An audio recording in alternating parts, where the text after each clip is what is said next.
Hey guys, how's it going? Welcome to my video. All right, guys. Just want to give you guys a quick fix on an issue that I had the other day. So basically, I had this issue with my car, and this came out of nowhere. Actually, the car was like driving fine for most of the day, and went to a McDonald's to get something to eat. Came out about 30 minutes later, got into my car, and tried to start it, and it was not starting at all. There was no crank. There was no. It was, but everything else worked inside the car. I mean, I was able to, um, you know, the alarm worked. The alarm worked. Well, the remote worked. The all the lights on the dash worked. The blower motor works. Like everything worked as normal, except that it would not crank. It would not start up. It would not crank. So that was a bit of a, uh, you know, an annoyance, a frustration that I was dealing with, and I was like, okay, this car has been pretty good. I've had virtually no issues with it. It's driven fine. There's no check engine light. Haven't had any issues with it since I had it. And all of a sudden, this came up where, out of nowhere, out of the blue, it just would not start up. So, I was a bit annoyed by it, but I had to solve the issue. So what I did was I turned on my headlights and went out just to see how bright the headlights were, because I wanted to gauge how much charge was in the battery. Maybe the battery had, maybe I need to change the battery or something. But the headlights were like super, super, super bright. So at that point, I was like, maybe it's not the battery, because I mean, for headlights to be that bright, there should be enough charge in the battery for me to do a slow crank. I should be hearing like some kind of crank, some kind of slow crank, but did not get any of that. So that had me scratching my head. I went back into my car, and pretty much what I did was, I was thinking that it could possibly be the brake switch. So what I did was, I have this little. It's called a brake lock, where it locks the brake, but it's like for security reason. But I use that to push the brakes, and then went out to see whether the brake lights were working, and the brake lights were working just fine. So I knew that it wasn't the brake switch that was the issue, which I kind of thought it was, but it wasn't. So after that, what I did was, I checked the battery, just to make sure, whether, the terminals were good, clean, etc., etc. Now, what I did notice was that the terminals were a little bit corroded. There was some white bluish stuff on there. So I had my Coke that I got from McDonald's, poured the Coke on the terminals, and had some napkins to clean it up. Now, the terminals were not super super tight. They were tight enough that I don't think that was the issue with it. So it was tight enough. I took the terminals off, poured some Coke on it, cleaned it with napkins, popped it back in, and for sure I thought that would actually fix the issue. Try to start it, it would not crank. Same situation, would not crank, would not start. So outside of that, I was like, okay, let's check the ground wire. The main ground wire, if you guys don't know, is the negative cable. Normally it hooks up to the frame of the car. So I was looking at the ground wire just to see whether there was any kind of just to see whether it was corroded, disconnected, rusted, or anything like that. There was a little bit of rust, but nothing that I thought would affect the electricity going to the battery to the car. So I was able to rule out that. So at that point I was like, let me rule out the battery completely, because wasn't 100% sure whether it was the batteries that was the problem. So I had somebody help me out with a jump. Had the cables on there for a good couple minutes, maybe like a minute, and then try to crank it. Normally, it should crank at least a little, with it hooked up, and it did not crank at all. So because it didn't crank at all, I knew 100% that it was in the battery. At that point, I ruled out the battery, the ground wire, and I also ruled out the alternator being the issue.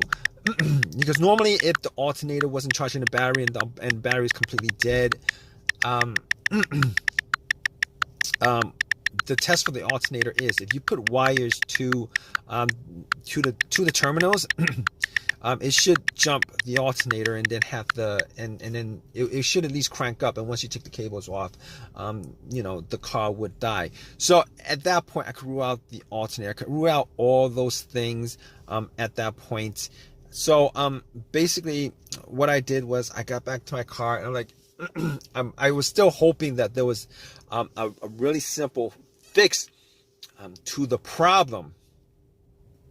So basically at that point, I was thinking to myself, okay, I have an OBD2 reader, a $19 OBD2 reader that I got from Walmart. And seeing as how there's no check engine lights on the dash, I thought to myself, I mean, there's a chance that it could possibly be something, but that might bring a code up that's pending, that's not in the system.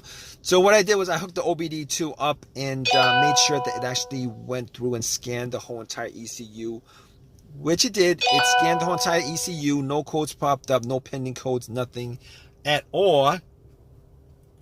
And at that point, I was ruling, as many things out as I could. And at that point, I ruled that out. Okay. So, after that, I was thinking to myself, there's a couple other things it could be. It could possibly be the, fuses or the relays. All right. So I got to the box where the fuses and relays are and checked out all the fuses just to make sure that there were no blown fuses or anything like that. And checked out to see whether there was any kind of brownish tint on any of the top of the fuses. There was none. Didn't see anything that was burnt. And then I recalled that there were two situations where I've experienced where the fuses caused my car not to start, and this was cars that I've had previously. One of those situations was the car that I had, there was no power at all to the car, nothing was on, etc., etc. And in that situation, it turned out to be the main fuse that was blown. It was the main fuse that was blown. But once I swapped that out, it actually fixed everything. But that's not this situation here, because I was getting power to everything else except it wouldn't crank. It wouldn't start, it wouldn't crank.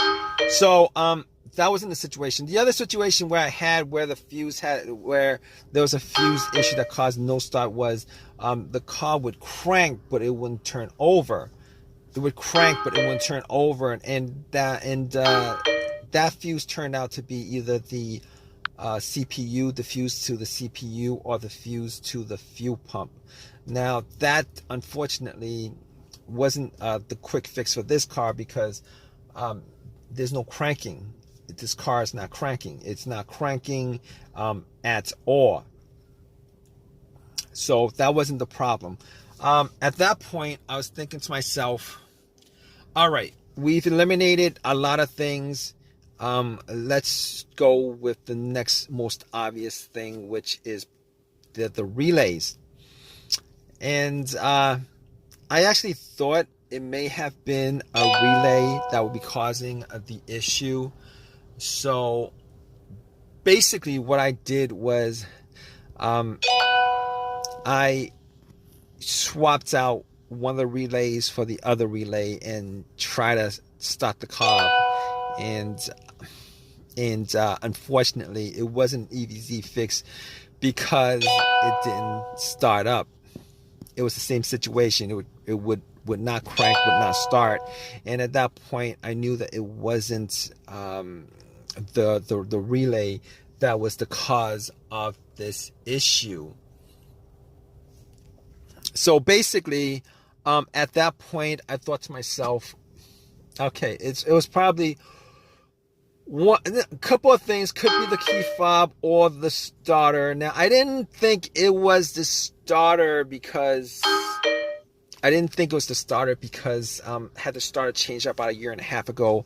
Kind of pretty much had the same, all the same symptoms that I had with this situation, but